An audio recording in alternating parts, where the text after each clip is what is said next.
Welcome. Howdy. Well, now, ain't that handy? That, Paul. Way the road takes a bend in here, runs right by the front door. No, Mr. Clampett, this is your driveway. It goes with the house. Is this thing a high Oh, yes, indeed. It was built by John Barrymore, one of our finest actors. Pretty fair stonemason, too. Hey, Jed! This here is dandy soil. Fine, Granny. We'll commence plowing tomorrow.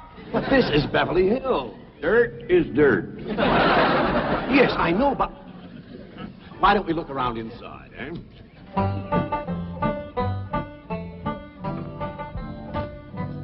Well, here we are. I hope you're going to like this place I picked out for you. Maybe a trifle larger than what you're used to, but I feel a man with $25 million in my bank should live in a manner that... Come in, this is your home.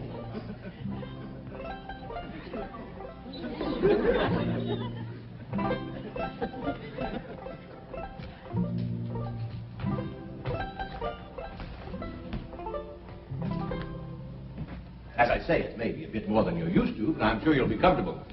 Now, my secretary will be over right away to help you with the hiring of servants or whatever problems you may have. She's a very efficient girl, Miss Hathaway. Jed? Jed? You and Jethro fetching my stove so I can get some victuals to cook in? You have a beautiful stove. Thank you. Fetch it in, Jed. You scare up some wood, Ellie. No, I mean you have a stove already installed in the kitchen. Where's that? I'll show you. Excuse us. Ellie, you go with Granny. She'll still need you to fetch some wood. Sure, Paul.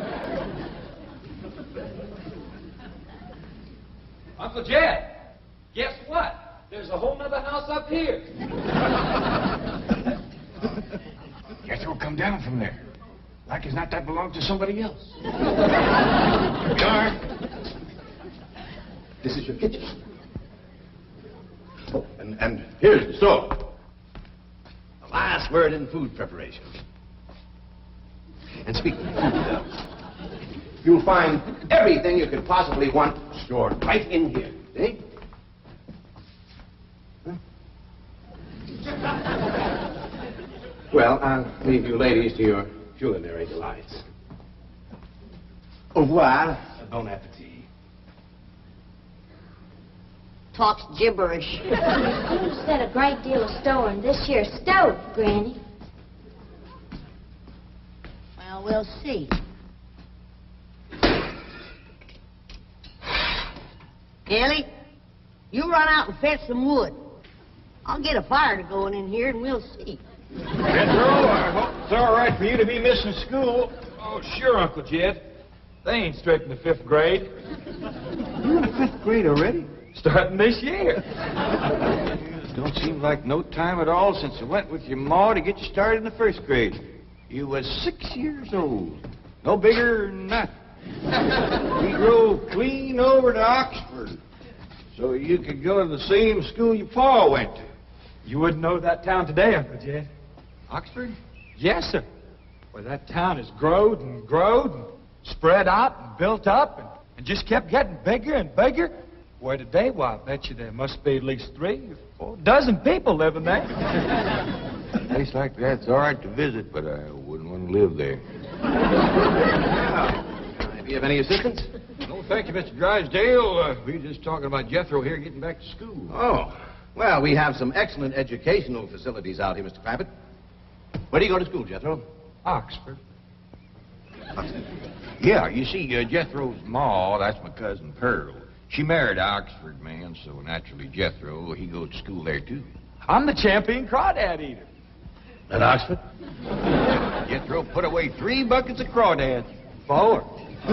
And he's learned to cipher and everything. Cipher some for Mr. Drysdale. 1 and 1's 2. 2 and 2's 4. 4 and 4's 8. I have to take off my shoes to get any further than that. Never mind. I'm sure we're thinking of 2 different Oxfords. You see, this one is very, very famous and very old. That's where Jethro goes to school. Been there since pioneer days. That's how come it got its name.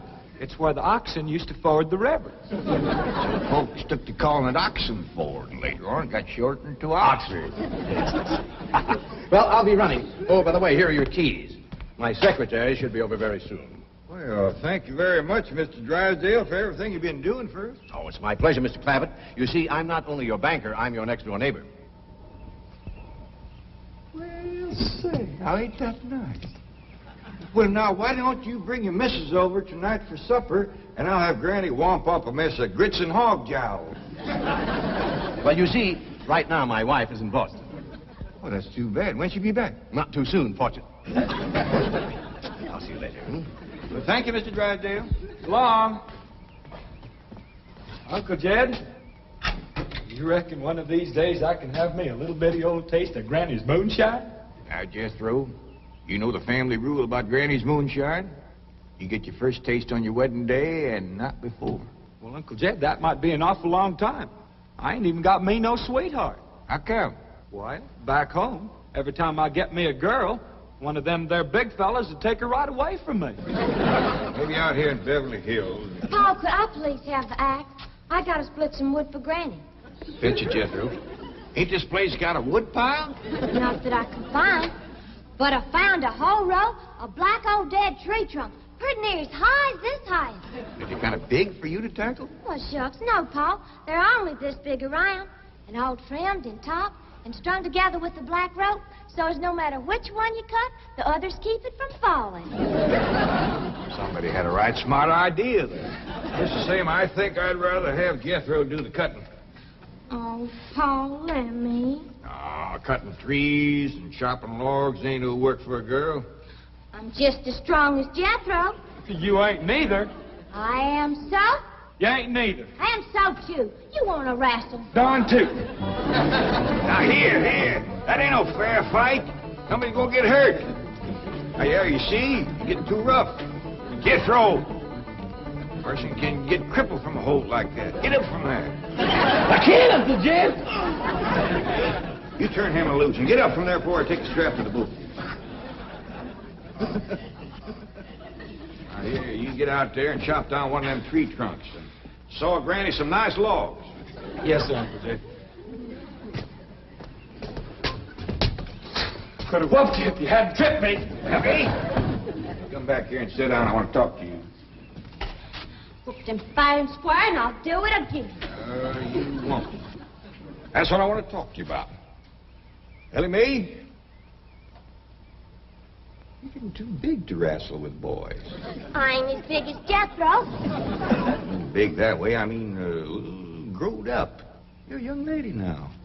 You gotta start minding your manners and fixing your stuff up real nice and wearing dresses. Paul, folks would call me a sis. It ain't sissy for girls to act like girls. You see, Ellie, I raised you like a boy, and I was wrong to do it. I reckon every man liked to have a son, and you was my only young'un. And when your ma passed away, I just decided to turn you into a boy. By the time Granny come to help out, you was too wild to tame. By thunder, you could outrun, out-climb, out-fight, and out-shoot every boy in them hills. Still can, Paul. Yeah, but it ain't fitting. It ain't right for folks to go against nature. Now look at old Duke. Reckon we could turn him into a cat? Of course not. That's right. Because nature made him into a dog. It's the same way nature made you into a girl. Here lately, she's getting more and more positive about it. You mean my ears is grown? No, nothing like that. You're pretty. Oh, Paul. I know you don't like it when I say that, but you like it when the young fellas around here come in saying it, and they will. Only they'll probably be using words, fancy words I won't even understand. But Ellie Mae, ain't nobody can ever tell you how pretty you really are except me. You're the living picture of your mom.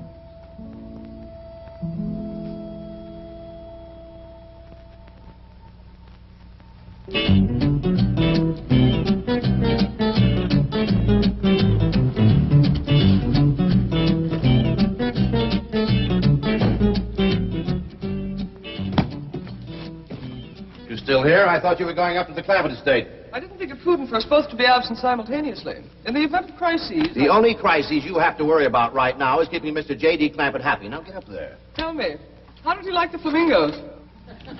What flamingos? I thought pink flamingos around the swimming pool would add a rather elegant touch.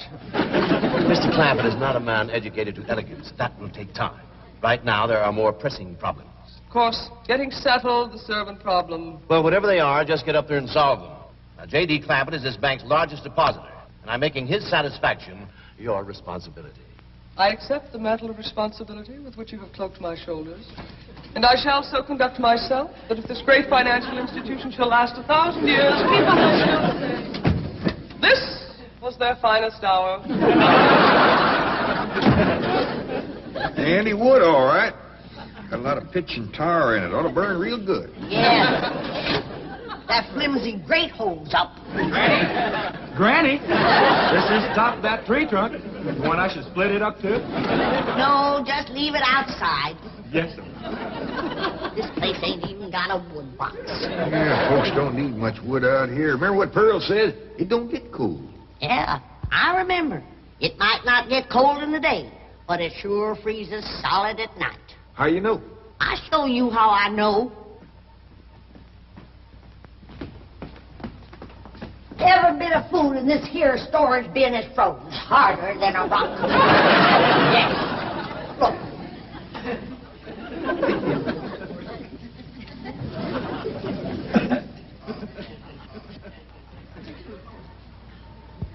Mighty thin-skinned hog.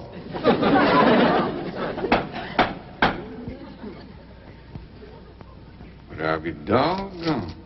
Take me 2 days to thaw out that ham before I can ever cook it.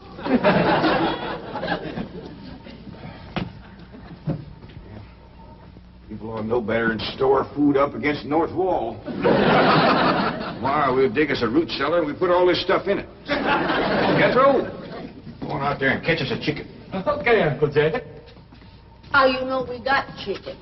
Place this size is bound to have chickens. Ain't all frozen.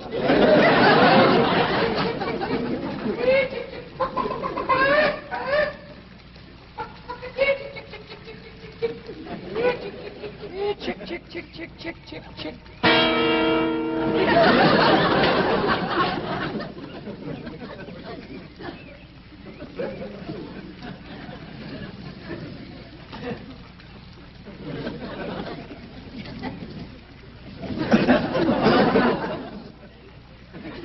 Are you a chicken?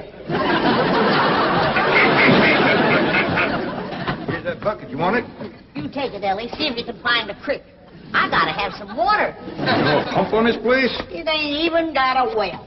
Uncle Jed, Uncle Jed. Yeah, boy, did you find a chicken? I found something. I ain't sure if it's a chicken, a goose, a duck, or what. Where is it? I couldn't catch it. That thing can outrun a jackrabbit. There ain't no goose or duck. Must be a chicken. If it is, Ma was right about things growing bigger out here. That thing was this high. A chicken? Ah, Jethro. Honest, it's got legs this long. Dibby's on the drumstick. Drumstick ain't much. Whoever gets that neck is eating from now on. It commences here and runs plumb up to here. Jethro, you ain't forgot what I said about Granny's jug of liquor. I ain't been to Granny's jug. You have your in first. Honest, cross my heart. Where'd you see this chicken? Down by the cement pond. Cement pond. Uncle Jed, that pond is the fanciest thing you ever did see. Why, they are steps. So's the cattle can walk right down into it and get a drink. And up at one end, there's a lady standing there made out of rock. And she's a-pouring water out of a jar right into that cement pond. Oh. Well, that's how come that big old pink chicken to get away from me. Flew right over the top of that there rock lady, landed in that pond, and swam like an otter. Just flapping them big old pink wings and hollered. What color did you say that chicken was? It's pink. Ain't I told you that stuff would stunt your growth? Miss Granny, I didn't touch a drop. You and me is going to the woodshed. Jethro, you swear to be telling the truth? So help me, Jefferson Davis. You take your hat off when you speak of the president. He ain't president no more. in my kitchen. Now, Jethro, you and me is going back out there and corner that chicken. Granny, you get your fire to going. Ellie Mae, you sweep up out front and keep your eyes open for that Miss Hathaway. I'm counting on her to take you in hand and get you in the right kind of clothes. Come on. Chicken.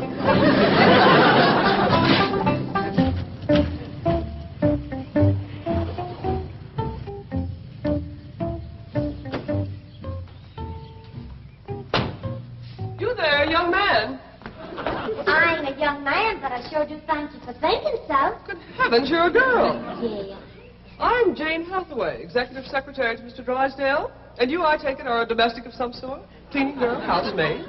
Just what are your duties with Mr. Clampett? Well, he sent me out here to sweep up. But he said you'd take me in hand and get me in the right kind of clothes and everything. Indeed, I shall. We have a complete servant's wardrobe from chef to chauffeur.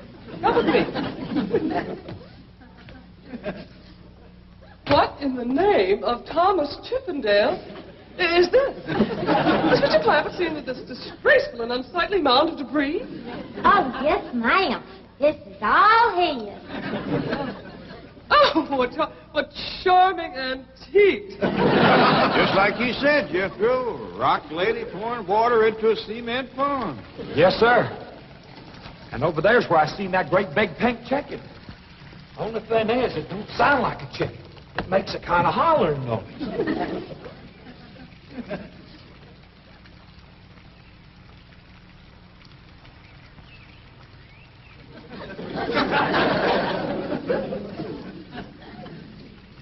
Reckon you'd make a hollering noise, too, if you was to lay an egg like that. Man, oh, man. That's what I call an egg. And you won't have to worry about food now. Wait till she cooks this.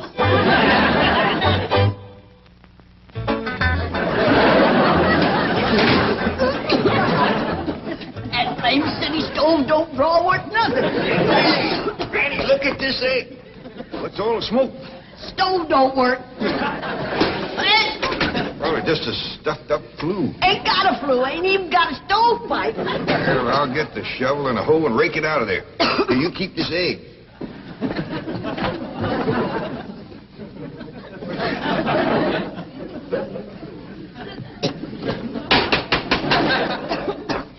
Just like everything else out here.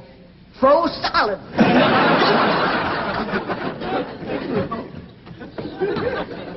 Really, my dear, you look quite charming. Well, I feel like a dead blamed fool. Oh. Just a moment. Yes, sir, and I'll be right back. Oh, that was my pa. I take it he's a gardener. Oh, yes, ma'am. Pa just can't wait to commence gardening. Perfect. However, as though I admire his enthusiasm, I must forbid him access through the main entrance. Now, tell me about the rest of the staff. Is there a chauffeur? A what? Someone who does the driving. Oh, yes, ma'am. That's Jethro. Of course, I don't reckon he can stay around very long. He's got to get back to Oxford and go to school. Oxford? He attends Oxford University? Well, he just calls it school. Pa went to school there, too. Oh, yes. Old school time. Great pride, those Oxford men. Sorry I couldn't stop before. Granny was having trouble in the kitchen. Pa, do I have to wear this here stuff that Miss Hathaway... No, there can be no appeal from Mr. Clampett's orders. Thank you, ma'am. Glad to see you taking a firm hand. Ellie Mae, that's right pretty. Makes you look taller. She's got me walking on pegs. We'll run in and show Granny. And get rid of those old clothes, dear. Granny, I presume, is the cook. Yes, ma'am, but she ain't too happy about it right now. I shall deal with her directly. Now, let's see. Maid, gardener, cook, chauffeur. Oh, I understand Jethro is an Oxford man. You bet he is. I'm quite anxious to meet him. Don't blame you. Fine-looking young feller. Single, too. And he's on the lookout for a girl. I am only interested in the intellectual rapport which I would naturally have with an Oxford man. I presume you went to Eton as a boy. If I know Jethro, he went to Eton the minute he was born. Yes, of course. I suppose his father matriculated him. I kind of think maybe it was his ma. Oh, well, no matter. At any rate, He's an eating man. That he is. Matter of fact, Jethro won the eating championship. Oh, marvelous. What was he champion of? Eating. Yes, I know. But what was it? Cricket? Oh, no, it was crawdad. I don't think even Jethro would eat crickets. I was referring to the game. Gillian, where's the axe? I bet you, Granny, you talk to Miss Hathaway. And just why does Cook need an axe? I've hit this with everything I could lay a hand to. I even whomped it with an iron skillet. You are supposed to hit it with a croquet mallet. All right, where is it? I don't think I'll tell you. There is a time for work and a time for play. Now then, what are we cooking for Mr. Clampett? Well, I don't know what you're cooking him, but if he wants any victuals from me, somebody better shoot a possum.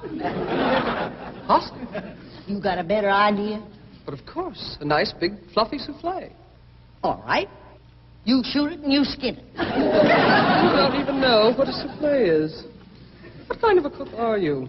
I'm a cook with a stove that don't draw, food that's froze solid, chickens that can't be caught, eggs that can't be broke, and a smart alecky city woman telling me my business. That's what kind of a cook I am. Mind your tongue, little woman. I can have your job. You sure can, and the sooner the better. Jethro's coming, and just wait till you see what he's got. Thank heaven.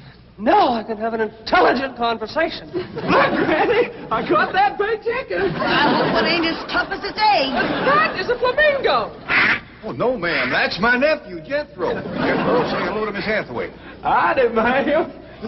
That's the big dangest chicken you ever did see. You go to school at Oxford? Yes, ma'am. I'm in the 5th grade. Stop bragging and wring that chicken's neck. Ellie Mae! No, stop, you Barbelli. Don't harm one feather of that beautiful bird. I've taken just about as much as I'm going to take from you. Yeah, Granny. Ellie, you get the fire going under the big kettle outdoors. Young lady, where is your maid's uniform? I ain't going to work. Oh, yes, you are. No, I ain't. Oh, yes, you are, if I must subdue you forcefully. I wouldn't try Hey, that. no! No! Tried to tell you. I'll settle on her, Ellie. You get the fire to go. Now, here, Granny. Come on, let her up. Get off of her. You are discharged! All of you! That! Fired! I am the most incompetent, insubordinate, belligerent group of domestics it has ever been my misfortune. Hathaway! Ah, Chief! You're just in time to help me take disciplinary action. You're fired. I've already told them. Not them, you. These people are the Clampetts. Clampett? Yes, that's right. Now go back to the office and pick up your severance pay. You're through. Now, Mr. Drysdale, hold on a spell. I reckon there's been a kind of a misunderstanding. But this little lady's been a right big help to us. Why, she fit in just like one of the family. Matter of fact, her and me is going out hunting. Ain't that right, Miss Hathaway? Yes, indeed. Yeah. Jethro, you can take that pink chicken back out to the cement pond. We're going out and shoot us a nice big fluffy souffle.